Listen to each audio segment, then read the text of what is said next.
Hello, my name is Bill Dallas, and I'd like to welcome you to today's CCN satellite broadcast. We're coming to you from our studios here in Northern California, and we're broadcasting churches all across North America. That's Canada, the United States, and the Bahamas. Today's seminar is called Communication, Connection, and Conflict Resolution, and it's part of our Homeward Marriage and Family series on CCN. And our speaker for this series is Dr. Jim Burns. Let me tell you a little bit about Jim. He founded his ministry organization called Homeward in 1985. His radio show, Homeward, is heard nationwide by 1 million listeners weekly. He's also the author of numerous books, including The 10 Building Blocks for a Happy Family, Devotions on the Run, and his newest book, Creating an Intimate Marriage. Will you please join me in welcoming Dr. Jim Burns? Jim. Well, we're continuing the series. You know, one thing I didn't ask you last time is tell us a little bit about yourself. I know you're married. We heard about Kathy last time, but you have children? Yes, I have 3 daughters, so it's all women in my home, so we have no hormones or drama in our life. Got it, yeah, I understand that. I've got a daughter and a wife, and although my wife's great, so I don't want to, in case she's watching this. But let me ask this. You wrote this book, Creating an Intimate Marriage. So I'm assuming that means you guys have the perfect intimate marriage. We laugh like crazy because even when we were asked to write it, when we've been asked to speak, we have a high maintenance marriage, and I'll talk about that in other sessions, probably even more than this, although, so we don't have the perfect marriage. In fact, even when I was writing this book, Kathy came over and said, hey, can we get some time? And I said, as soon as I'm finished writing Creating an Intimate Marriage, then we'll create an intimate marriage. So no, I'm writing out of my own need and issues. We both came from some pretty classic dysfunctional families, so we didn't really have the role models. So we're trying to be the transitional generation. It takes a lot of work. Well, now you've got a lot of information. I'll turn over to you, and I'll be back later. Okay, great. Well, I'm very excited to be talking about communication, and yet it is, as we were talking, it's not the perfect thing here because Kathy and I don't have the perfect marriage. We don't have the perfect relationship, and so as we talk about communication, there are times when I've been talking to a crowd about communication. Kathy's sitting in the back, kind of staring at me going, Jim, you should practice, what you preach. Communication isn't easy. And in fact, authorities say that the biggest issue in a marriage is communication. In fact, an interesting statistic says that 86% of those who divorce say that the main problem was deficient communication. That's huge, of course. All of us struggle with communication. Again, I was saying this in another session, that I'll have people come up to me and in premarital counseling, and I'll say, do you guys have a problem with communication? Because it really is obviously one of the issues. And they'll say, no, we communicate perfectly. And I just smile because I can't argue with them. And then 6 months later, when I have my little 6-month checkup, what do they want to talk about? Communication, they want to talk about sexuality, all the things that they didn't want to talk about beforehand. But again, communication is an issue, and then they have a story that where there's some kind of a conflict that they need to obviously work through this conflict. Well, one of our goals in marriage, obviously, is intimacy, emotional intimacy and physical intimacy, and I think the key to both is communication, okay? And not necessarily easy. When we raise children, and we want to raise healthy children, the fascinating side is that when spouses communicate effectively, the kids tend to thrive better. When I spend a lot of time working with at-risk kids, and as I think about at-risk kids, a lot of times I'll go to the marriage and I'll say, how do your mom and dad communicate? And they go, horrible. Okay. Well, if mom and dad are communicating effectively, typically kids feel a little bit more secure as well. I want to talk about building a foundation of communication and awe. And awe stands for affection, warmth, and encouragement. And I think I've stumbled upon something, at least in my own life, that works. What I mean by that in communication is it's much more than technique. We're going to talk about some techniques later. But it's much more than technique. It's actually about relationship. And from the very beginning, I want to say to you that you set the tone in your marriage with communication if you bring affection, warmth, and awe into the experience. Okay?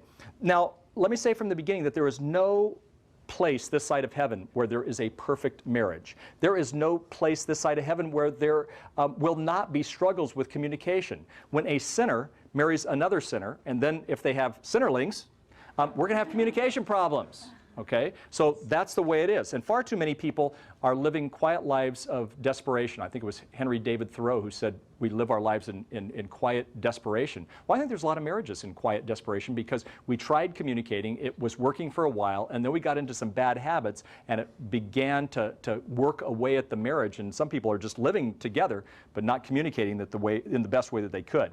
And way too many people are bitter, and they are negative, and they are angry, and they are resentful, and they are lacking in emotional intimacy, physical intimacy, spiritual intimacy, and a lot of times it's because of the communication issue. Now, I'm not a communication issue fix-it person. I'm not going to do that in the next hour, but I do think there are some good things that we can say and look at, and a lot of it has to do with this whole idea of awe. Let me go back to it. Awe. A-W-E. Affection, warmth, and encouragement. I said this in a previous session, but if you are going to blame your spouse about communication, you're making a mistake. Because I'm talking to you, and you can set the tone in a relationship. You can set the tone and make a difference if you bring affection, warmth, and encouragement. And to me, that's the preface of what we're talking about today, is how do we bring this affection, warmth, and encouragement in the midst of us not necessarily being perfect. Now, I want to read to you a letter by a man who has been a real mentor in my life. He's actually been a mentor in a lot of people's lives who you might know. He helped launch Dr. James Dobson in radio 20-some years ago. Chuck Colson, you probably know who Chuck Colson is, a prison fellowship.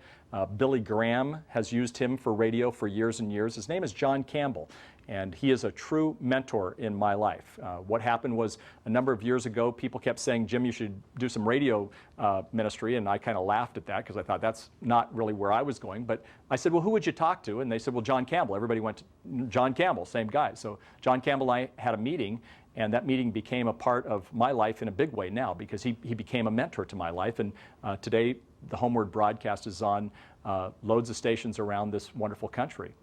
Well, John, for 29 years, had cancer back and forth. And in fact, 29 years ago, he was told that he would not live for Christmas and that he was in an experimental group at the University of California, Los Angeles, UCLA, where he was the only guy of the 20 who lived. And so we think God's hand was on his life, but it was also because he had an incredible attitude. Well, not too long ago, I received a letter from John. And it was an email to a number of people who he loves dearly. And I'm only going to read parts of the letter, but I want to read it to you because I want you to see his attitude. Now remember this, your circumstance in your marriage may not change, but your attitude can change, and that makes the difference in the world, all the difference in the world, and that is about communication. Here's the deal. There's some opening, and then it says, above all else, God is God. He is holy. He is sovereign. He is loving beyond our comprehension. He custom packages life for each of us for our good and His praise. It is within that brief yet unquestioned framework, Peg, his wife, and I share the latest of what God has entrusted to us. As most of you know, by God's grace, I am a long-term survivor of 2 bouts of Hodgkin's disease. In fact, it will be 29 years this March, when I was told that I wouldn't see Christmas.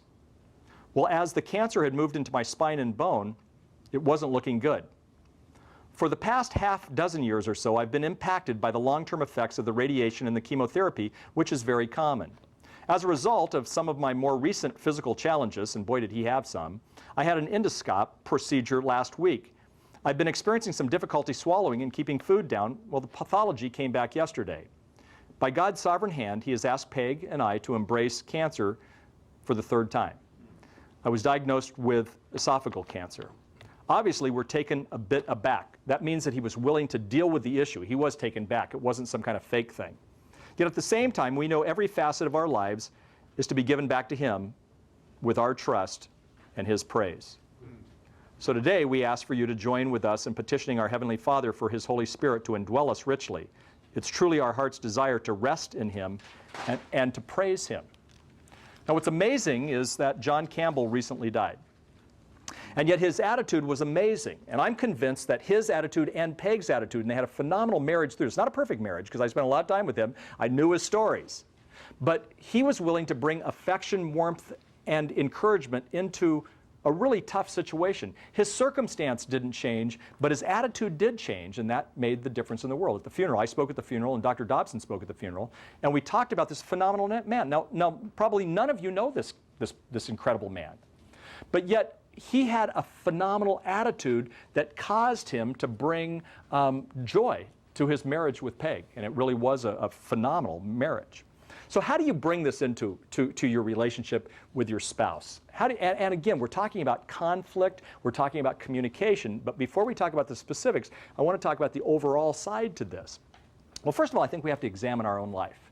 And I would simply say we have to look at the factor in our life and then examine it. Now, the Bible says in the creation account that God created male and female in his likeness. So we were created in the image of God. It's a phenomenal story. We were, I think, created for affection, warmth, and encouragement, and somewhere along the line, we've blown it. As I said, we're a sinner, and our spouse is a sinner, and our kids are sinners, and so we blow it. And so the connection somehow gets confused, and especially in the area of communication. Not too long ago, I was speaking on the aspect of priority. And I asked some people some questions, and I'll ask it again in another session here in this another broadcast. But here were the questions. What is right about your marriage? What is wrong about your marriage? What is missing from your marriage? And what do you sense God is doing in your marriage? You know what's fascinating is when you look at the world of examining your life, if you would answer those questions, you could probably go a long way in terms of having a good conversation with your spouse, and that begins the process of communication. Communication is being heartfelt and being open and honest with our spouse. I find that with Kathy, when I'm not safe is when I'm not being honest with her. And it's not that I'm lying to her, but she may say, "How are you doing?" I go, "Fine." When in fact there's something really hurting in my life, but I'm not willing to share with her that. But when I share with Kathy, we've been married for 30 plus years, and when I share with her an issue that maybe I'm hurting or struggling with, you know what, she doesn't come along and point her finger at me and say, "You dirty, rotten person." What she does is she embraces me. And our connection is deeper, but sometimes it's hard to do. And sometimes when there is low-level anger, when you have teenagers, when you're struggling with issues, there's resentment and there's anger, it's just really hard to communicate with them. Now, we have to examine our life.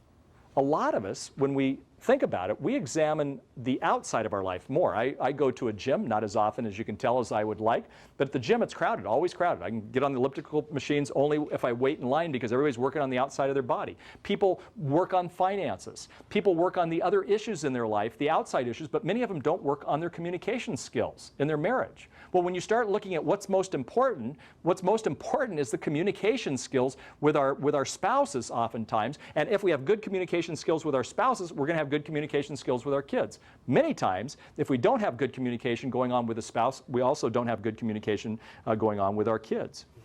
If we ignore this aspect of our relationship with our spouse, this communication aspect, we're hurt. We've got to examine our life. What's good about it? What's not so good? There's a scripture found in 1 Timothy 4:16 where Paul says, "Keep a close watch on all you do and think.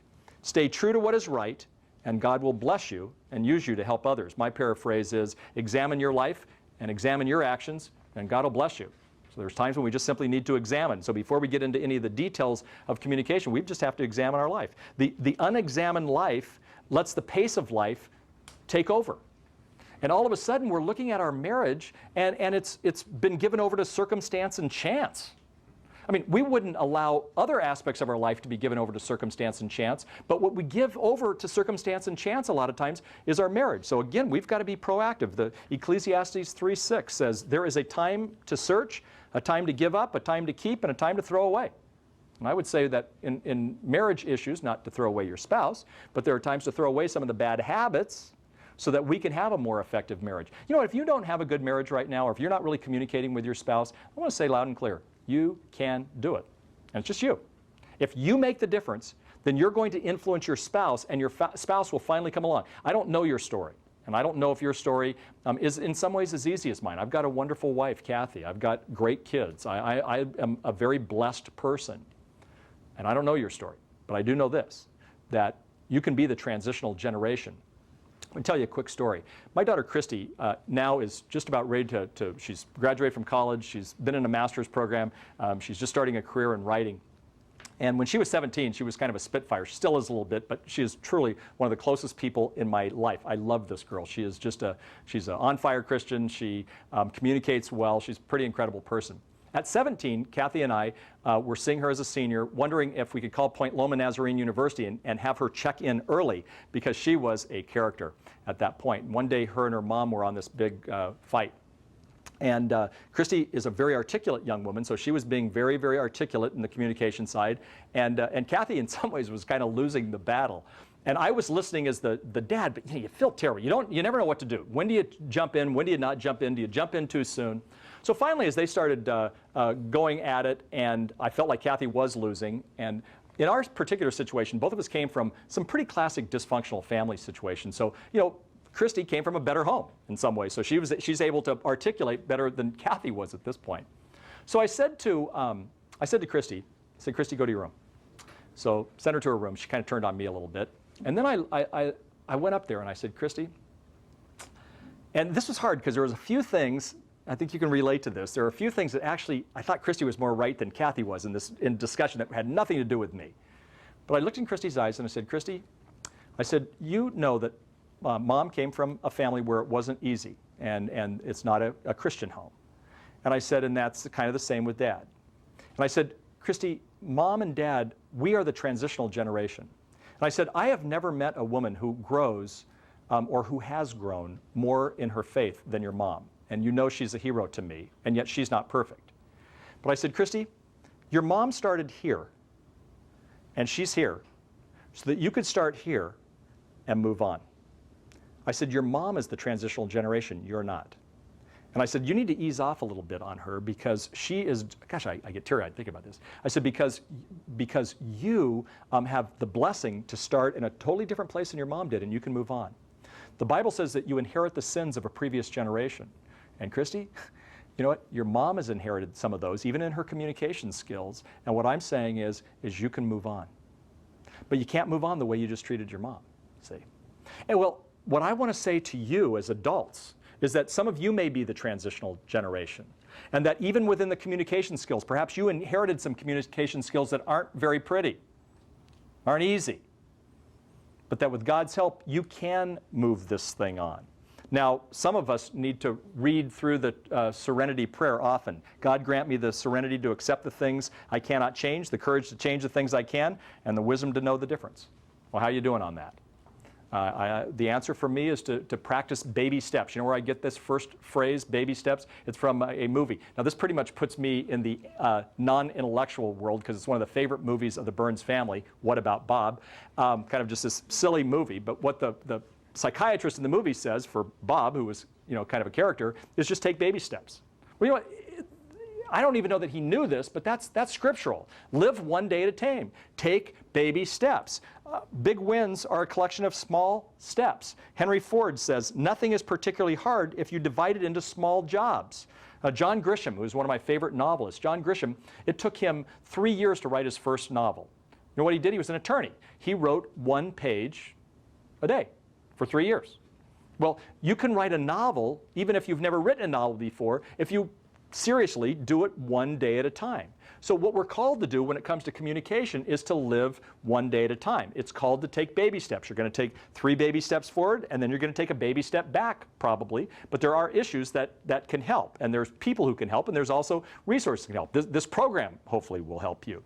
So if your marriage is faltering, then you're going to restore it 1 baby step at a time. You're going to restore it 1 honest, open communication time with your spouse. You're going to restore it by 1 box of chocolate or some flowers. You're going to restore it by 1 counseling appointment at a time. So don't look at it and be overwhelmed, but look at it and say, you know what, we can communicate more effectively, and we aren't going to get from A to Z immediately, but we can sure get from A to B if we're willing to kind of roll up our sleeves and do it. Well, as you create an atmosphere of awe, you're going to have to quit blaming your husband. You're going to have to quit blaming your wife. You're going to have to work on developing this atmosphere of affection, warmth, and encouragement. My very good friend Henry Cloud says this, and I love this quote: I cannot blame them for what I do with what they do to me. I am responsible for how I respond. That's a huge one in marriage, and it's a huge one in communication. I mean, again, you can't blame them for what they do, but you can respond differently, and it's about response. Now, I've been talking about this awe factor. Let me kind of unpack it a bit. Awe, affection, warmth, and encouragement. First of all, affection. The Bible says in Proverbs 17:22, a cheerful heart is good medicine, but a crushed spirit dries up the bones. Affection, it's a basic need, to love and to be loved. Okay? Everybody wants that. Now again, we could talk about romance and intimacy, but here affection is different. A new study at UCLA says that it takes 8 to 10 touches, meaningful touches a day for a person to thrive. And Kathy, one of her great needs is for me to embrace her and touch her. And we're sitting at a movie theater and it's even hot, and she wants me to put her arm around her at all times. She wants to cuddle in bed. I'm one of these guys who like to kind of lay out. I don't really need the covers. She wants to always be cuddling. And what I've found is that that's very important for her to shower her with affection. Now I was raised in a family where I was loved, but I wasn't shown a lot of affection. My dad worked 7 days a week, worked hard. That's the way he loved his children, and my mom fed us like crazy, and that was the way she did it. But they weren't people who were lovey, mushy, huggy. We didn't hear a lot of I love yous. We didn't have a lot of touch. Okay. Now again, that doesn't mean that they were bad people. It just simply means that that was the way they were raised. Well, as a transitional generation person, I need to get over that because my children and my wife need affection, and that's what we've got to give them. Now Jesus is really our illustration, because in Mark 10:13, Jesus said, "Let the little children come." In Mark 10:16, he put his hands on them and he blessed them. What I want you to understand is that affection is a form of blessing. And if you are removing affection from your spouse, then you are removing a form of communication, and you are also removing a form of blessing. We all have a need for affection. And if your spouse is not getting the affection from you, and again, this is not just about romance, but if your spouse is not getting the affection that they need, not just desire, but that they need, then they will look elsewhere. People who have affairs oftentimes say, I love my spouse, and really was, not wanting to go there, but I just didn't have the affection for my spouse, so I ran someplace else for affection, thinking that was intimacy, and it became a false intimacy. Today we have men and women who are involved in pornography, and they're looking for affection, but it's a false intimacy because that's not affection. See, so we give our families affection. How are you doing on that? Secondly is warmth. One of the phrases that Kathy and I like to use, and it's a phrase in the marriage world a lot, is we talk about deposits and withdrawals.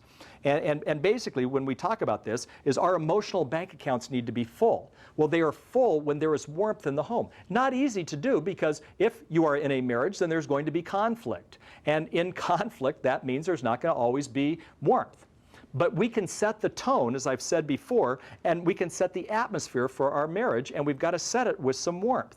Withdrawals are things like nagging, shame-based communication, being rude, critical spirit, never saying that we're sorry, never good enough, heaping on lots of guilt.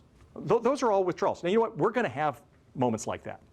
But if we only have withdrawals, obviously the communication is not going to go well, and it's not going to ever be a marriage of warmth. So we also need to not just criticize, but we also need to place some deposits. Deposits would be saying, "I'm sorry," saying, "You're right," saying, "I love you." It could be that part of affection or warmth. But complaining isn't going to do it, because complaining shuts down intimacy. Complaining shuts down any kind of warmth in a relationship. Now, my mom, who has passed away, was an incredible woman of warmth. She was about 4'11" by 4'11", and just a jolly person, and a real hero in my life. We just had a birthday, and so I've been thinking a lot about her. She was raised in a home where her dad was an alcoholic, a tough alcoholic. I mean, called her bad names, didn't come home. She'd have to go to the bar to pick him. It was that whole kind of story. She hardly ever complained about that. I hardly ever heard my mom complain. And we called my mom, her phrase was, "It's party time." And even when my children were little, she would have tea parties with Coca-Cola, and she would pour, these little tiny, cups of Coca-Cola. And my kids loved her. My daughter had a party yesterday where we had kind of this memorial to her because of a graduation thing, and there was a picture of my mom with her, just both smiling and laughing. And I just thought, gosh, she was such a party time person. You know, when I was in junior high and high school, friends would come over to my house, and my mom would say, "I'm sorry, but Jimmy's not home." She was just real, outgoing lady. And they go, "Well, that's okay. We just wanted to come and hang out with you." I mean, she was this kind of person. Well, when she died, which was a very tough thing, cancer, we walked through this for several months. We were going to the funeral, and it was an outside funeral at the cemetery. Right across from the cemetery, there was a florist. And my girls said, "Daddy, we want to stop there, and we want to get some roses because we want to put it on her casket." And so I'd seen that at other times, and so I went, okay, now this is very different, because usually I'm involved in funerals. When I was a pastor, I would be a part of it. This time, this is my mom. So we walk into the to the florist, and I'm a mess pretty much. And we said we'd like to get 3 long stem roses because we're going to take it. We're giving this lady probably too much information. It's across the street from the cemetery, so she probably figured it out. We walked out, and Kathy said, "Did you see the balloon there?" And I said, "Yeah, I did." But again, I wasn't focusing, and it said, "It's party time." And I said, "Yeah," it made me think of my mom. And she said, "What do you think?" I went, "I'll go get it." So I go back in. Now, I've just told the woman that my mother has died, and I've got these 3 roses, and we're all sad and all dressed up. And I went and I said, "Could I get the It's Party Time balloon?" Well, the woman kind of looked at me weird, and I went, "Sure." So I walked out with it. Get into the car, drive to the place. Now I see my dad and I have 3 brothers, all with the same hairdo. So they're already seated there. We are a little bit late. So I come zipping up in my suit with the It's Party Time balloon without getting permission from my dad, which probably I should have. I just sort of walked up in front of everybody, and I tied it to the casket, and it said, "It's party time." And everybody laughed, and everybody went, "That was perfect." Then I looked at my dad. He gave me the thumbs up, so it was okay.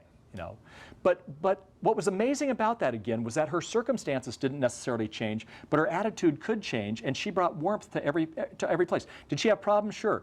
Did she have big problems? At times she did. There were issues in family, in the way she grew up. But she brought a sense of warmth. Was she mad at having 4 boys? Of course she was.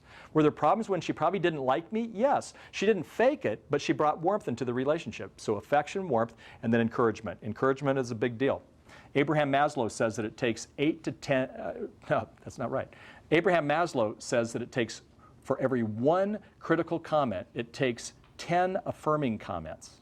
That's huge. Okay? And with that means that oftentimes in a marriage, so much of our stuff is critical when we really need affirmation, when we really need encouragement. And I believe that God is really calling us to be people of encouragement in much greater ways than in the past. It was Mark Twain said, "I can live 2 months with 1 good compliment." We've got to be people who bring encouragement to our families. It was Jesus who looked at Simon and he said, "Your name's no longer going to be Simon, it's going to be Peter." In Greek, Petros, the rock. Jesus nicknamed him the rock, and he believed in him, and he became the rock, see. Now, part of, I believe, encouraging our spouses is the whole idea of bringing empathy to them. And not too long ago, Kathy was going through a real tough time. Her best friend died of pancreatic cancer. And she was up in the Seattle area 7-9 times in the year. They were closer than a brother and a sister type of thing. And so she was going there a lot, and we were kind of doing the other stuff at the family, kind of minus Kathy part of the time. And then when Carolyn died, we were right back up there at the funeral. And I thought, well, we probably won't be flying to Seattle as much. And a couple of months later, Kathy said, "I want to go and I want to walk on this cancer walk, and it's an all-night thing." And I went, "Well, great." And she goes, "Well, actually, I'd like you to go with me." And on the encouragement side, I wanted to be there for her. It was my only free weekend in several weekends. We had some kids stuff that was going on. And so I said, "Well, Kathy, do you want to have one of the girls go? It's my only free weekend. I don't really know that I want to walk, 24 hours around the clock, whatever." And she looked at me and she said, "I would really appreciate if you do this." And I realized it's kind of a favor for me. So, I went back to my cave and I was pouting. She didn't know I was pouting. And I looked at every angle. I whispered to my daughter, Christy, "I wonder if you want to go instead of me," and these things. And then it was as if God was speaking to me. And again, he doesn't speak to me in big audible voices, but in still small voice. He pretty much said, "Hey, practice what you've been preaching. The way to encourage your wife is to go take a walk around this this track in the Seattle area, and it's to be involved with this wonderful family that you do love. I know Kathy's closer to them, but that you love too." And so I walked back in and I said, "Hey, Kathy, let me get the tickets." And I looked at the tickets and they were more expensive than I thought they were going to be. And then again, I checked my spirit. But we got the tickets, and I can remember my friend Jim is here, and I was whining and complaining to Jim even within days of the time I was going to go up. You know what? I went. And it was the most incredible experience. It's about 4:30 in the morning, and Kathy leans over to me and she said, "Jim, I know you didn't want to go, and thank you so much because it has meant so much." And I said, "No, Kathy, thank you so much because this has been a wonderful, moving experience for me." Well, what I realized was in that moment we had connected. And my form of encouragement wasn't saying, hey, your hair looks really nice and your dress looks nice and all this kind of stuff. It was that I needed to act upon something instead of being a pouty, whiny baby. Okay? And some of us are being pouty, whiny babies. What we need to do is we need to encourage our spouse. So there you go. Now, as we think about this, we've got to find ways of connection. Okay? And I want to be real practical here because I've kind of talked on the I've done the big picture with affection, warmth, and awe, but again, that doesn't help us when it comes to some of the daily things. But there's some proactive, intentional things we can do, and I just want to walk through them very quickly. One is, in the Burns household, we have 3 meetings a week. Now, we probably have more than 3 meetings, but we do have 3 meetings, and this is intentional in terms of the connecting. We've got to be proactive. Number one is the Burns family has a business meeting. And the business meeting is we're raising 3 daughters to be semi-responsible adults at one time in their life. And so to do that means we've got to take care of education issues, we've got to take care of money issues, we've got to talk about their education, sexuality, boyfriend relationships, all these kind of things. Schedules in terms of the family business is us raising these kids, but it's also Jim's schedule, Kathy's schedule. Kathy works at a school for disabled kids, and so she's got some things going on. I've got some things going on. Homeward has things going on. And so we have a business meeting. Now, I'm going to be totally blunt with you. It's never a beautiful meeting. We spend an hour together, and it's never a time where we go, let's now talk about the problems we're having with insurance. Okay? And isn't this wonderful? Okay? It's not a lot of affection, warmth, and encouragement. But what it is it's going about the reality that we will have this conversation once during the day, during the week, and if there's an emergency, obviously more, but we can take those things and not have it at 11 o'clock at night sitting in bed, where it throws things away, and where we all of a sudden now are angry at each other over the people who have a problem with our insurance, see? So you have a business meeting, and I really suggest that you do this. Secondly is you have a date night. I mentioned this in a previous program, but for Kathy and I, that's a non-negotiable. We made a decision to have a non-negotiable date night. That was a big deal. And so that's a meeting, and yet at the same time, at that meeting, we're not dealing with the business things because we've got another time for the business things. In business, or I'm in ministry, I go to meetings. And I have a meeting on this issue. I have a meeting on that issue. Well, in family, I think we need to pull some meetings here. And I'm not one who loves meetings. But I do know that if I can talk about the business side at a different time than when I'm courting Kathy and dating Kathy, well, that's a good thing. And that's going to help the connection, help the communication. We also have a spiritual time. And although I'll talk about it in greater detail later, but we feel it's very important for Kathy and myself to spend time spiritually together at least once a week. Now, we probably pray together every day. And it's probably a quick prayer. There are times when there is great meaning in that prayer, and there are times when we do it, I'll just admit to you, through the process, we pray for whatever's going on and we move on. But once a week at least, we connect, and we spend an hour during that time, sometimes a half hour. There have been times when I've been on the road where we've done it on the phone, never as good, but still have done it, where we talk through kind of the issues for us. Now, some people read books together. We don't do as well reading books together. So I kind of do my devotion, she does hers, and then we sort of come together and talk about it. But it's a time for us to get on our knees together. It's a time for us to pray for family. It's a time for us to praise God. And what I find is those 3 meetings of intentional meetings are oftentimes the ones that I don't want to do. They're the ones that I have to do. But then when I'm done with them, it's been a great time of connection. And then I can put aside some of the business, I can put aside some of the other things, and I can focus on doing the life that we were called to do.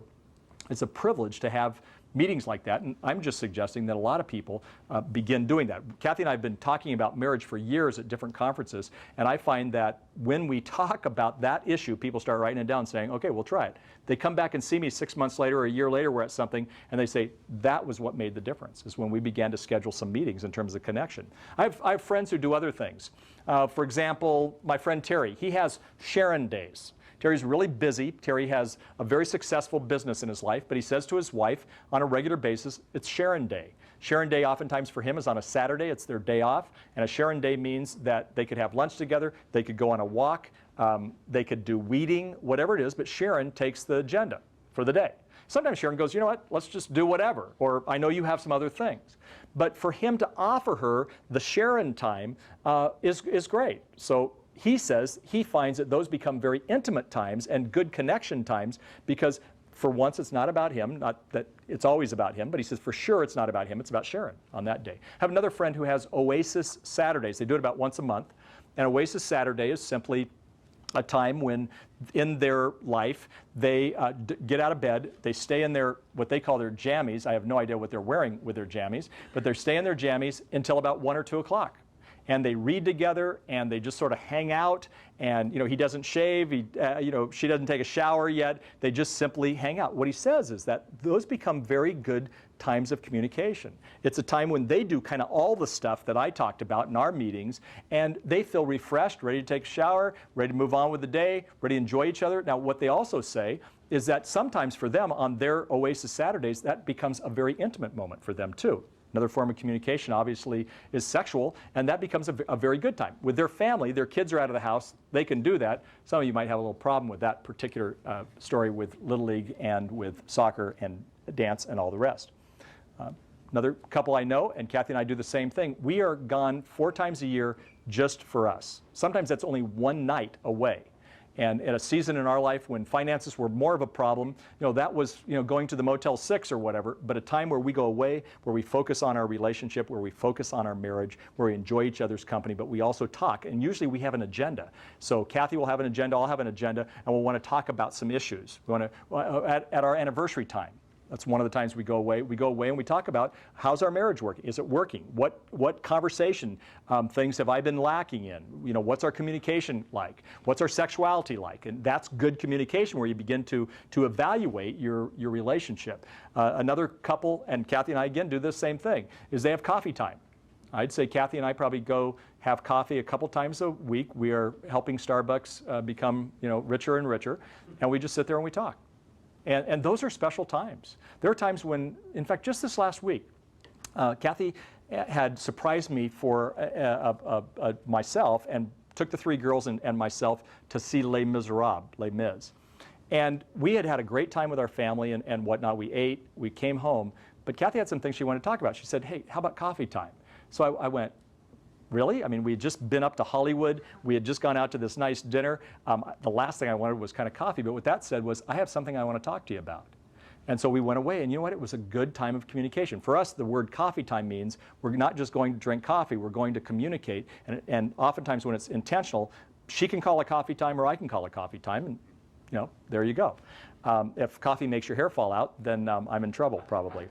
And then I also say the walk. One of the things that we've learned, both at night and in the morning, is that we have a dog, Hobie, the golden retriever, and he likes to walk. So it used to be that Kathy would take the dog, I would take the kids, and whatever. Now we say, why don't we walk this dog together? So we find that when we're doing something like walking the dog, I don't care if it's around the block or we happen to live at the coast, walking the dog along the beach, that's when there are good communication times. It doesn't have to be intense, sitting at the table, looking at each other. I just find that some of our best communication times are when we're, sort of gazing out at the ocean, walking, or we're gazing at the park, or wherever we're at doing what we do. Now, again, you could brainstorm lots of ideas, and I would suggest that you write down some of these ideas. A couple of good practical pacing ideas, because I'm kind of in the ideas mode right now, one is pacing. If you have a very busy week, then pace yourself, but find a time where you're going to be communicating. I know in my relationship with Kathy that if she knows we're going to be able to talk on Monday night about something, she's fine if we're too busy on Sunday. And so again, pace yourself. If it's been hectic and crazy, then stop and pace yourself. Counseling is a good form of communication. The scripture says, where there is no counsel, the people fall, but in the multitude of counselors there is safety. And I find that for a lot of people, they have some communication problems, but really a counselor could help you greatly. A counselor understands the patterns and the problems, and a counselor could help tweak some of that if you're willing to work at it. In fact, if you're willing to go to counseling, you're probably willing to work on your relationship. A lot of folks won't go to counseling, and so then they have lousy communication skills. Find mentors and role models who communicate better than you do. And just by hanging out with them, you can learn things. But also say, what do you do? I just named what some of my mentors do, and that's how I found out. As I said, what do you guys do to communicate? Kathy and I, as I mentioned, have a high-maintenance marriage. We've got to work on it all the time. So we've got to be communicating intentionally, often. And so I'm looking always for good ideas. So find people who you respect. They're not going to have a perfect marriage. If they say they have a perfect marriage, believe me, they don't. And that's not somebody I'd even want to go to for mentoring. But find mentors. We have business mentors. We have athletic mentors. Why wouldn't we have marriage mentors? And there are people within your church congregation, there are people probably within your world who you could go to. And I wouldn't say, hey, can you be my mentor? I just say, hey, let's go out and then create some questions. We did that with a couple when we first got married, first started having kids. We talked to this couple who was about 20 years older than us, and they appeared to have a good marriage. Their kids were doing well. And we said, could we come over to your house and just hang out? And they would invite us for dinner, so we got free dinner out of the deal. And then we had a list of questions. Well, they said, you know what, this is a really good list. Let's walk through this list. And so they walked through the list, but we didn't get done. So they said, come back. Let's keep going. Well, you know what, for years now, they have been mentors in our life. They wouldn't use the term mentors because I'm not sure that they connect with that particular term, but boy, are they mentors to us. And again, these are people who have walked with God. They have raised their kids in a good way. They're farther along. Sometimes they don't give us as good of advice as just laugh at us and say, well, that's the stage your kids are going through. That's the stage your marriage is in. You know, get over it. And you know what, that's a good way of getting help sometimes. They don't have to always have the answer. Phone calls. I find that with Kathy, I try to call her a couple times during the day and just connect with her. And I find that sometimes our best connection is on the phone because we've got kids running in every direction. The calendar is our friend. And sometimes we have to just calendar, you know, times of conversation. For those of you who only want spontaneity, if you get it, great. But if it's not working, then calendar it. And what I find is a lot of people say, but I just want my husband to talk to me. Well, you know what? If he's not going to do it, then calendar it. Okay? Maybe he's somebody who does better with the calendar. But create a common language. Develop things, as I mentioned, coffee time. For Kathy and I, we have two other rules. One is it doesn't work very well in bed rule. Kathy and I don't do well if we want to talk about conflict in bed.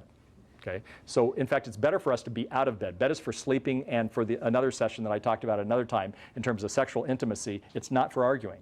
And so we have just made the bed kind of a special place. We call it Engedi, kind of an Engedi atmosphere. So if we're going to have conflict after 10:30, we are definitely not going to do it in bed. But we also know that I am not the best after 10:30. Kathy's not the best before 8 in the morning. So if we want to try conflict from 10:30 till 8, it doesn't work well with us. So we find times where we have to, you know, schedule that in some ways. And I just find that if you have daily time of sharing, one of the things that a lot of people are doing, Kathy and I have been doing this recently, and it's not something that we've done for all of our marriage, and we love this, is we take about 15 minutes a day, and we sit at the couch. It's oftentimes for us after dinner. We're hoping the girls would do the dishes, but that doesn't really work. And we sit there and we try to hold hands. We just say, how was your day, what were you doing? And we just sort of talk about nothing, but I find it very close and very connecting. Sometimes, because you know the family's still running around in our house, we'll talk about something and it'll be a problem with one of the kids, and then we'll have to kind of say, we'll talk about this later. But that's a great connection time to just take about 15 minutes. I'd say we do that about 4 times a week. Our goal was 7, didn't work. So then we went 6, now it didn't work, 5. You know, and sometimes we go more times, other times not, but we probably average 4 times a week, and I would say that has been one of the things that has enhanced us the most. Now, as we look at all of this communication material, we also have to think about conflict. Okay? And in the remaining minutes, I want us to deal with the issue of conflict. Now, let me review first of all. Our goal is affection, warmth, and encouragement, but there are going to be times of conflict. Most marriages get bogged down in the daily monotony of doing life, in the business of life, and in that business of life, we will have conflict. I love this quote by Henry Cloud. I cannot blame them for what I do with what they do to me. I am responsible for how I respond. I said that earlier, but it works perfectly when it comes to conflict. Another quote, Martin Luther. You've probably heard this one. We cannot keep the birds from flying overhead, but we do not have to let them rest in our hair. Okay? So again, we're going to have problems. We just don't have to let them nest in our hair, what little hair we have.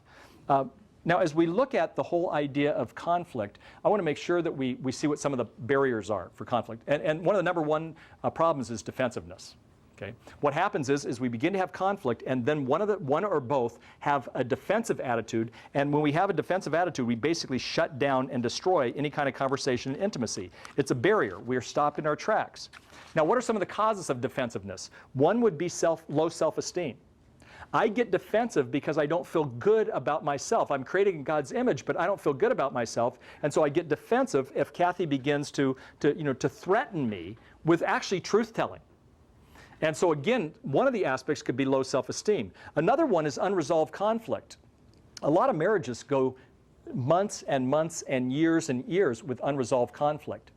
what's amazing is that, a man marries a woman. Typically, they are not totally alike. In fact, sometimes they are opposite. And so what you were attracted to with your spouse is now your problem, okay? And your biggest problem sometimes. So you've got some unresolved conflict. Well, it was kind of an aha for me in our marriage when I realized that I didn't have to agree with everything with Kathy, and Kathy didn't have to agree with everything with me. So I would get defensive, and then I said, why am I being defensive about this? Is this the battle that I want to, die over? Well, not really, see? And what I've had to learn with Kathy is that it's okay to agree to disagree. Okay? Because what we try to do is always win every argument. And there are people on my show at Homeward, I'll interview somebody in marriage and they'll say, no, you got to always be together. And I disagree with them. And I always call them on it on the radio program. Because I always want to say, I don't think so. Because Kathy and I were brought up in different worlds. We look at things differently. We actually look at Scripture differently. And so there are times, not always, but there are times when we just have to agree to disagree. And so if you have a lot of unresolved conflict, then you're going to see in your conflict resolution times a lot of defensiveness. And another one is just simply that you are physically depleted. Okay? If you are defensive, then oftentimes it's because you are exhausted. You are weary. You are wiped out in many ways. What I like to call dangerously tired. And there are times in our relationship where I'll find myself getting defensive and I'll say, you know what, Kathy, stop. I go, you know what, I am so dangerously tired right now. I'm going to say something that's going to be really hurtful to you. And right now, I'm dangerously tired, and what you just said, and it wasn't that big a deal, is this dangerously tired is causing me to really have a lot of pain just from what you just said. And so sometimes the best thing to do is, I know the Bible says not to let the sun go down on your anger, but it is possible to not always resolve everything at night. Kathy's one of these people, she wants to deal with it right now, right then, here we go. I'm one of these people that would much rather not deal with it, and then if I am going to deal with it, put it off. Well, we've had to come to a part where we say, look, we need a 10-minute break, and then we'll come back. There have been times when I've said, Kathy, I'm so tired right now that you're going to get about 10% of me, and if you want 10%, fine, but it's not really working. I need sleep badly, but how about if we meet for coffee and sometimes it can't be in the morning because we got something else going, so that night or whatever it is going to be, and then we deal with it. So physically, people who are physically depleted, people who need sleep, exercise, who need a proper diet, they're not going to really do well on the defensive side. Okay. Now, what are some of the other barriers? Well, one is withdrawal. The reason I can say this is because this is me. I withdraw. I repress. I stuff. Well, people who withdraw and repress, sometimes they look like it's cool on the outside. I've said this to Kathy. I look cool on the outside. I'm screaming on the inside. Okay? And withdrawal means, and men, I think, sometimes do it better than women, although it can go vice versa, is we crawl into a cave. And the moment we crawl into a cave, good communication doesn't take place. We're not dealing with the conflict because we're crawling in a cave. And we crawl into that cave, and we sometimes, watch television, sports. Our work becomes the cave, whatever it may be, but it's not a healthy place. So withdrawal is not necessarily healthy, and we'll tend to do that. The Bible says that we are to remove all bitterness, all anger, all wrath, insult, and slander. It must be removed from us, and it doesn't get removed when we're in the cave.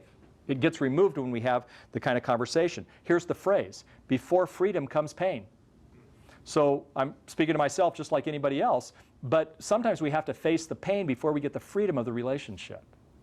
Okay. So if you're one of these cave dwellers, then it's time to probably spend less time in the cave. There are times when you're going to go to the cave because that's going to be your natural bent for a long time. Just know that it's not a good thing in terms of communication. It's a crummy thing.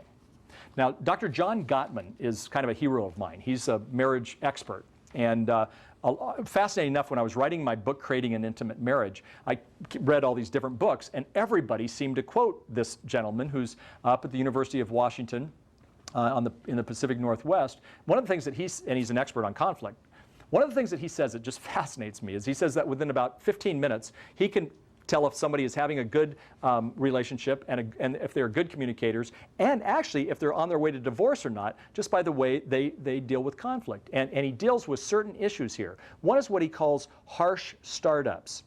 Harsh startups are when you immediately put your spouse on the defensive. Okay, before you even get the conversation going, you haven't been listening, you just go, here's what it is. And a harsh startup means maybe you shout, or maybe you just are so strong and you're not listening. And immediately when you have a harsh startup, no bueno.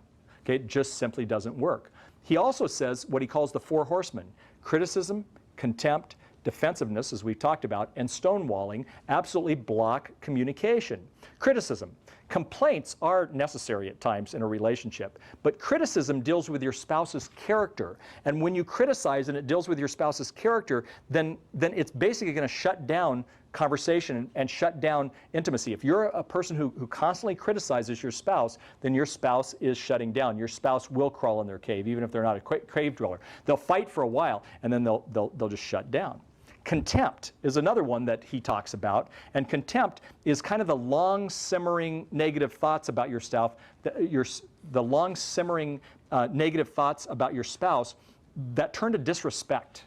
Okay, and if you see in a relationship where disrespect is there often, then that's contempt, and that's one of the worst. What he calls the 4 horsemen. Defensiveness, we've already talked about. It halts it. It causes the blame game. It doesn't work. And then the last one is stonewalling. And stonewalling is what in the 4 horsemen, what he calls basically is when basically your spouse tunes you out. And this shows that your relationship is going down fast when your spouse now isn't even willing to entertain the conflict or entertain the conversation. They basically are stonewalling you. And when they're stonewalling you and they're not listening and they're not talking, then again, you've got some problems. Other issues are flooding, where somebody just constantly bombards a person with negativity. Body language, when their body language is saying so much. Communication is so much about body language and not just about verbal. And so if your spouse is showing by body language that they're not listening, then that's a biggie. Another one is failed repair attempts, where you try to repair. You're in a conflict, you back it off, and then you get right back into it, and it doesn't work. If you fail constantly at that, then please get some help. Also, bad memories. Okay? If you only have bad memories about your relationship, then that means you're in pretty major conflict. Okay? And so again, this doesn't mean that your marriage is over. It simply means that you have the opportunity to go and get the kind of help that you need. Now, the short time remaining, let me give you just some points on healthy conflict and healthy communication. There's another time when we'll spend more time on this, but let me say it's time to ask healthy questions. And the kind of questions are ones that are going to be on your screen right now. What emotions did I feel when I responded defensively? Those are questions that I need to ask as I'm examining myself. That's a healthy question. Why am I hurt? Why am I angry? Why am I disappointed? Why do I experience shame? Let's see. What message, in terms of still asking healthy questions, what message did my spouse's statement communicate to me? That I'm inadequate or that I feel stupid? See, if I have a low self-esteem or my ego's having a problem, then those are the kind of questions that I'm going to ask. What did my response reveal about me? So in good communication, ask good questions, not to your spouse, but to yourself. Okay? Then the next one is listening. May I say that listening is the language of love. Amazing amount of conflicts would just be erased if you would just listen to your spouse. So if you want to really show that your spouse that you love them, you know what? Send flowers, do chocolates, but more than that, listen to them. And that's hard for guys like me who want to fix it all. So Kathy starts on the problem, and I try to fix it before she even finishes the issue. Sometimes she says, I don't want you to fix it. Just listen to me, because listening is the language of love. And then honesty. I'm challenging men and women today to be honest with their spouse. That's not easy. Because if we're honest, that there are times when we're going to hurt the feelings of our spouse. But it's important to be honest. I said to Kathy a while ago, I'm not a person who gets down all that often. And I said, you know what, Kathy, I am really down. I just feel depleted. And I thought she would probably say to me, well, then, get more exercise, don't work so hard and whatnot. And you know what? She just put her arms around me and she said, you know what, Jim, I am so, happy that you had that conversation with me. Well, in some ways, she was doing what the last one is, and that was she was sharing empathy. Seek to understand. We've got to seek to understand. In fact, St. Francis says, may I seek to understand rather than be understood. And as we seek to understand, it means giving empathy to our spouse. I said to Kathy this last year, our church kind of had major conflicts and kind of blew up. Her best friend died.